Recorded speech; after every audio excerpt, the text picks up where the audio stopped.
Innal hamdalillah nahmaduhu wa nasta'inuhu wa nastaghfiruh wa na'udzu billahi min shururi anfusina wa min sayyiati a'malina may yahdihillahu fala mudilla lahu wa may yudlilhu fala hadiya lahu. Asyhadu an la ilaha illallah wa asyhadu anna Muhammadan abduhu wa rasuluh arsalahu basyiran wa nadhira wa da'iyan ila Allah bi idnihi wa sirajan munira. Allahumma salli wa sallim ala sayyidina Muhammadin wa ala alihi wa ashabihi ajma'in. Amma ba'd. Fa ya ayuhan nas usikum wa nafsi bi taqwallah wa akhuthukum ala ta'atihi wa ta'ati rasulih la'allakum turhamun. Kaum muslimin sidang Jumat yang berbahagia, pada kesempatan ini marilah kita bersama-sama meningkatkan iman dan takwa kepada Allah Subhanahu wa taala dengan senantiasa memperbanyak ibadah dan amal saleh, baik ibadah mahdhah, ibadah pribadi maupun ibadah-ibadah sosial, ibadah ijtimaiyah. Dengan itu kita berharap semoga Allah Subhanahu wa taala senantiasa memberikan bimbingan, taufik, hidayah serta pengampunan kepada kita semua. Amin, Allahumma amin. Kaum muslimin rahimallah, sedikit pada khutbah siang ini saya ingin bicara tentang kasih sayang Tuhan atau rahmat Allah. Kita tahu di dalam Al-Quran Allah disebut Ar-Rahman Ar-Rahim, pengasih dan penyayang. Itulah sifat yang paling kuat ya, dari Gusti Allah. Orang Islam dari kelompok Mu'tazilah itu tidak menyebut kasih sayang itu sebagai sifat, tapi sebagai zat. Jadi bukan Allah punya sifat kasih sayang, tapi iya jati diri Gusti Allah itulah pengasih dan penyayang, sehingga mengandung makna yang lebih kuat. Itu Allah. Dan Nabi kita, Nabi Muhammad SAW juga pengasih dan penyayang. Di dalam surat At-Taubat yang sering kita baca itu, Azizun alaihi ma anittum harisun alaikum, terus bil mu'minina raufun rahim. Ya, jadi Kanjeng Nabi Muhammad itu pengasih dan penyayang kepada orang-orang yang beriman. Rauf rahim. Apa itu maknanya? Kita sebagai orang muslim, orang yang beriman pada Allah dan Rasul, sesungguhnya diminta supaya meneruskan kasih sayang Allah itu dan kasih sayang Kanjeng Nabi Muhammad itu ya, kepada manusia dengan berbuat baik, dengan berbelas kasih kepada saudara-saudara kita umat manusia. Jadi Nabi itu Rauf Rahim itu Nabi ya. Rauf Rahim itu juga nama dari Gusti Allah. Jadi Allah sendiri yang memberi nama kepada Nabi Muhammad dengan dua namanya itu. Dalam kitab-kitab tafsir disebutkan Sammahullah ya, Sammahullah bi ismaihi. Allah memberi nama kepada Nabi Muhammad itu dengan dua namanya. Apa itu? Raufun Rahimun ya, pengasih dan penyayang. Apa bedanya Rauf dan Rahim? Nah, kalau dalam bahasa Arab Rauf itu kata bendanya namanya Ra'fah ya, bentuk masdarnya Ra'fah, orangnya namanya Rauf. Kalau Rahim itu kata dasarnya Rahmah, yang di Indonesia kan jadi rahmat ya, orangnya namanya Rahim. Nah, menurut banyak pakar tafsir, Ra'fah itu artinya riqqatul qalb, rasa iba, rasa sensibilitas, rasa belas kasihan kalau ada saudaranya kesusahan.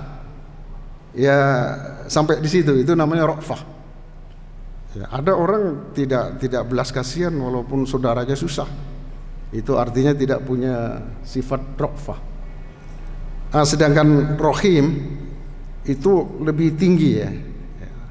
Kata bendanya rahmah. Rahmah itu dikatakan oleh banyak pakar tafsir ra'fatun taqtadi al-ihsan. Jadi rasa iba, rasa belas kasihan yang diikuti oleh tindakan baik. Jadi bukan hanya aduh kasihan, enggak begitu, tapi sekaligus juga berbuat baik kepada orang yang lagi kesusahan.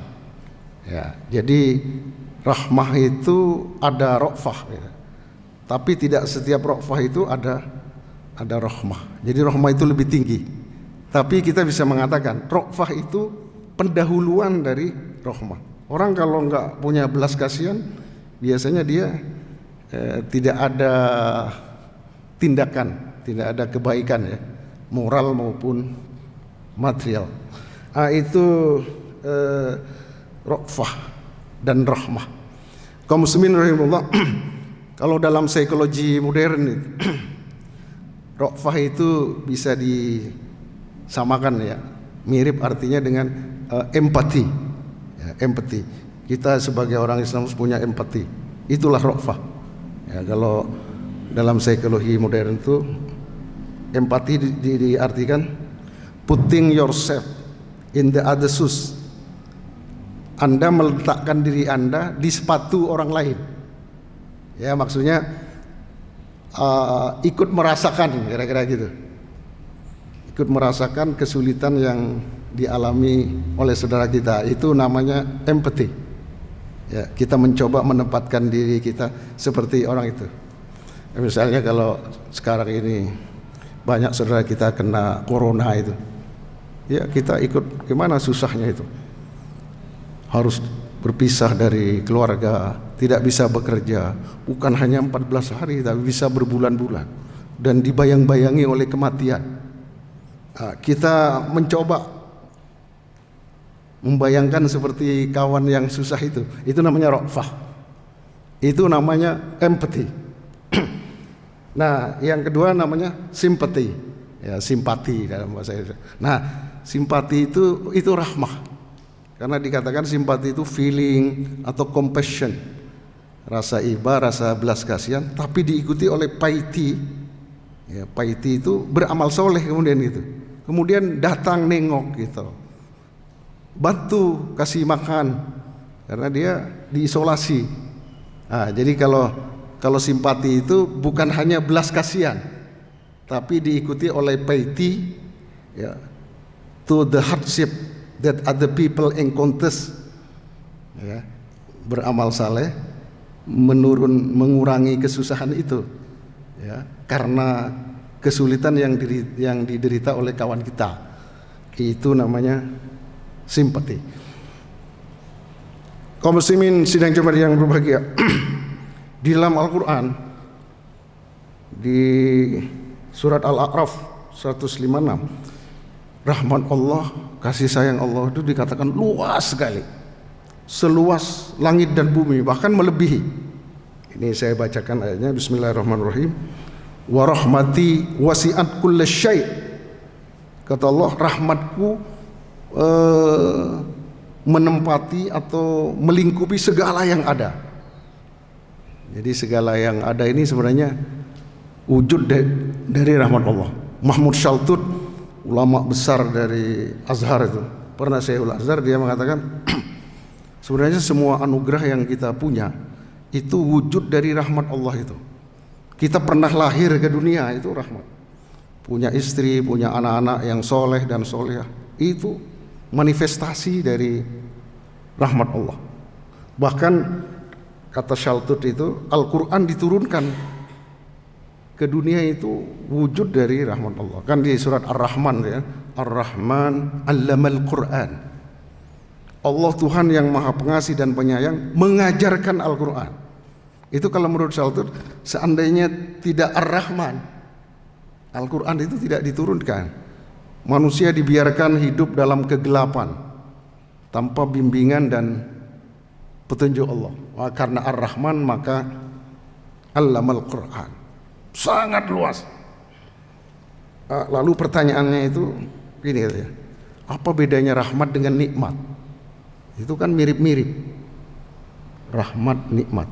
Kalau kata Ustadz Quraisy Shihab, wah itu bedanya tipis-tipis, bahkan overlap. Overlap itu maksudnya dalam rahmat tuh ada nikmat, di dalam nikmat itu ada rahmat, itu namanya overlapping. Tapi apa bedanya? Beda satu-satunya itu katanya rahmat itu tidak dijadikan alat oleh Gusti Allah untuk menguji manusia. Jadi tidak ada orang disiksa, dihukum oleh Gusti Allah karena rahmatnya. Tidak ada itu. Tapi kalau nikmat kita semua udah tahu. Kan Allah itu menguji orang dengan susah, dengan senang kan gitu kan. Dengan senang itu artinya instrumennya itu nikmat. Jadi ada orang diuji dengan nikmat, bahkan banyak terjadi. Orang lagi susah dia baik banget, sabar. Tapi lagi maju, lagi unggul, dia tidak sabar. Artinya dia tidak lulus ujian, itu bisa dihukum sama Allah. Jadi nikmat, jadi rahmat tidak dijadikan alat menguji manusia. Tapi kalau nikmat itu dijadikan alat ujian, sehingga banyak orang atau ada orang dihukum karena nikmat. Kaum muslimin sidang Jumat yang berbahagia, yang terakhir, kepada siapa rahmat Allah itu diberikan? Nah, dalam lanjutan Al-A'raf 156 itu dikatakan rahmat Allah itu diberikan pada 3 golongan manusia. Ya, dikatakan fasa'aktubuha lilladzina yattaqun. Kata Allah, aku catat, aku pastikan rahmat Allah itu diberikan satu kepada alladzina yattaqun, orang yang bertakwa. Ya, orang bertakwa itu pantas untuk mendapat rahmat. Ya, memang dalam pemahaman tradisional takwa itu artinya imtithalul awamir wajtinabun nawahi. Ya, melaksanakan apa yang disuruh oleh Allah, menjauhi apa yang dilarang. Dalam tafsir modern itu ada yang mengatakan takwa itu sebenarnya wujud formalnya itu apa? Ya, orang beriman, berilmu dan berprestasi. Takwa itu wujud formalnya sebenarnya dalam kehidupan sebenarnya itu berilmu dan berprestasi. Ya, orang seperti itu memang layak mendapat rahmat. Inilah golongan yang pertama menurut ayat ini. Alladzina yattaqun. Lalu yang kedua, wa yu'tunaz zakah. Nah, ini orang yang dekat dengan rahmat Allah, orang yang membayar zakat. Jadi sebenarnya orang yang banyak berderma. Ya, bukan hanya zakat tapi ya di Indonesia ada istilah ZIS, zakat, infak, sedekah. Sekarang ada istilahnya siswaf, ada wakafnya. Dalam fikih itu ada 25. Zakat, infak, sedekah, hibah, hadiah, udhiyah, banyak sekali. Jadi orang yang rajin berderma. Sekarang ada tradisi Jumat berkah. Bagus banget. Kasih 500 bungkus di 50 masjid gitu ya. Itu walladzina yu'tunaz zakah. Itu orang yang oleh Allah dijanjikan rahmat itu. Iya, saya belum jelaskan tadi. Istilah kata sa'aktubuha itu dalam gramatikal Arab menarik itu. Sebenarnya aku wajibkan. Jadi Allah mewajibkan pada dirinya sendiri untuk memberi rahmat itu pada orang-orang mulia tadi. Orang takwa, orang yang dermawan. Dalam bahasa Arab kataba itu mana aslinya ditulis kan. Kataba kan menulis. Katib itu artinya penulis, sekretaris itu katib. Tapi ditulis itu maksudnya dieskakan, dipastikan. Makanya kataba dalam bahasa Arab bisa artinya diwajibkan. Ya, Bapak pasti sudah tahu puasa itu kutiba alaikumusiyam kan, katabah itu diwajibkan. Jadi ini aku tetapkan, aku wajibkan, gitu. Atau ada kitaban mauquta, salat itu kitaban. Maksudnya apa? Kewajiban yang sudah ditentukan waktunya, zuhur, asar. Kitab artinya wajib. Dalam fikih salatul maktubah, Itu artinya sholat 5 waktu yang wajib. Jadi ini fasa'aktubuha, itu artinya aku wajibkan. Rahmat aku itu yang besar, yang luas tadi itu, 1 pada orang takwa, 2 kepada orang yang dermawan, yang ketiga walladzina hum biayatina yuqinun, dan kepada orang-orang yang yakin dengan ayat-ayat kami atau ayat-ayat Allah. Memang di sini digunakan kata yakin ya, bukan iman. Yakin itu lebih tinggi dari iman. Yakin betul dengan janji dan rahmat Allah itu. Penting yakin itu. Dalam ilmu pengembangan diri, motivasi, yakin itu salah satu faktor yang menentukan keberhasilan. Yakin, believe. Katanya orang itu kalau nggak yakin, dia nggak bisa melangkah, bergetar kakinya itu. Kalau tidak yakin, dia nggak bisa menolong dirinya sendiri, apalagi menolong orang lain, tak bisa itu. Itu pentingnya believe. Ya kamu beriman nggak sama Gusti Allah? Itu persoalannya. Jadi kalau yakin, semua kelihatan. Bukan karena kelihatan terus kita yakin, tidak begitu. Sebenarnya itu terbalik. Orang tuh kalau nggak yakin, udah di depan matanya dia nggak melihat. Jadi karena yakin semuanya kelihatan. Bukan karena kita melihat kita menjadi yakin, tidak seperti itu. Kaum muslimin sidang Jumat yang berbahagia, itu 3 kelompok orang yang dijanjikan oleh Allah akan diberikan rahmat. Kaum muslimin, saya menambahkan satu lagi. Menurut saya ada golongan yang satu lagi yang juga dijanjikan oleh Allah mendapat rahmat. Siapa? Yaitu orang yang selalu berdoa, memang berharap dan mencari siang, pagi dan malam berdoa pada Allah untuk mendapat rahmat itu. Itulah yang dimaksud oleh Allah dalam surat Ali Imran ya. Ayat 8 itu yang kita sudah hafal semua. Rabbana la tuzigh qulubana ba'da id hadaitana wa hab lana min ladunka rahmah innaka antal wahhab. Ya Allah, Tuhan kami, jangan kau sesatkan hati kami setelah engkau beri kami petunjuk. Lalu wahab lana min ladunka rahmah, beri kami rahmat dari sisimu. Wah, itu menarik kata-kata dari sisimu. Menurut mufassir besar namanya Ar-Razi, kenapa ada kata-kata dari sisimu ya Allah? Karena rahmat itu nggak bisa diberi oleh siapa saja. Hanya Allah Subhanahu wa taala yang bisa memberi rahmat itu. Makanya dikatakan wahab lana min ladunka rahmah, beri kami dari sisimu rahmat ya Allah. Innaka antal wahhab, sesungguhnya engkau adalah Tuhan yang maha pemberi rahmat. Makanya kaum muslimin rahimakumullah, rajin dan banyak-banyak berdoa memohon rahmat dan ampunan dari Allah Subhanahu wa taala. Mudah-mudahan seluruh jamaah yang hadir pada kesempatan ini termasuk orang-orang yang dijanjikan oleh Allah mendapat rahmat itu. Amin. Allahumma amin. Demikian khutbah singkat ini disampaikan, mudah-mudahan menjadi renungan bagi kita semua. Barakallahu li wa lakum fil Qur'anil azim wa nafa'ani wa iyyakum bima fihi minal ayati wa dzikril hakim. Aqulu qawli hadza wa astaghfirullah li wa lakum wa li sairil muslimina wal muslimat fastaghfiruh innahu huwal ghafurur rahim.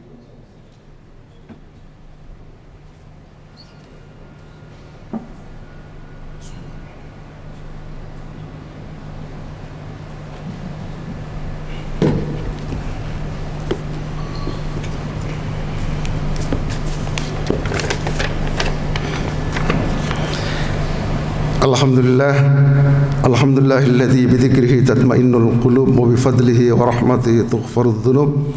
Asyhadu an la ilaha illallah al-khaliqul ma'bud wa asyhadu anna Muhammadan abduhu wa rasuluh as-sadiqul mahmud.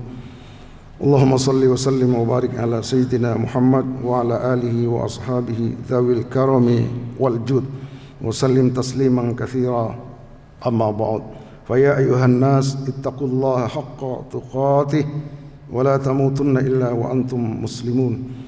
قال الله تعالى في كتابه العزيز: أعوذ بالله من الشيطان الرجيم، بسم الله الرحمن الرحيم. إنما المؤمنون الذين إذا ذكر الله وجلت قلوبهم وإذا تليت عليهم آياته زادتهم إيمانا وعلى ربهم يتوكلون الذين يقيمون الصلاة ويؤتون الزكاة الذين يقيمون الصلاة ومما رزقناهم ينفقون أولئك هم المؤمنون حقا لهم درجات عند ربهم ومغفرة ورزق كريم. واعلموا عباد الله أن الله أمركم بأمر بدأ فيه بنفسه وثنى بملائكته المسبحة بقدسه وثلث بكم أيها المؤمنون إن الله وملائكته يصلون على النبي يا أيها الذين آمنوا صلوا عليه وسلموا تسليما. اللهم صل وسلم وبارك على سيدنا محمد وعلى آله وأصحابه والتابعين وتابع التابعين ومن تبعهم بإحسان إلى يوم الدين وعلينا معهم برحمتك يا أرحم الراحمين والحمد لله رب العالمين. اللهم اغفر للمسلمين والمسلمات والمؤمنين والمؤمنات الأحياء منهم والأموات. اللهم أعز الإسلام والمسلمين وأهلك الكفرة والمشركين ولا تجعلنا تحت أقدام المنافقين الظالمين. اللهم أرنا الحق حقا وارزقنا اتباعه وأرنا الباطل باطلا وارزقنا اجتنابه. ربنا اغفر لنا ولإخواننا الذين سبقونا بالإيمان ولا تجعل في قلوبنا غلا للذين آمنوا ربنا إنك رؤوف رحيم. ربنا آتنا في الدنيا حسنة وفي الآخرة حسنة وقنا عذاب النار. عباد الله إن الله يأمر بالعدل والإحسان وإيتاء ذي القربى وينهى عن الفحشاء والمنكر والبغي يعظكم لعلكم تذكرون. فاذكروا الله العظيم يذكركم واشكروه على نعمه يزدكم واسألوه من فضله يعطكم ولذكر الله أكبر. وأقم الصلاة.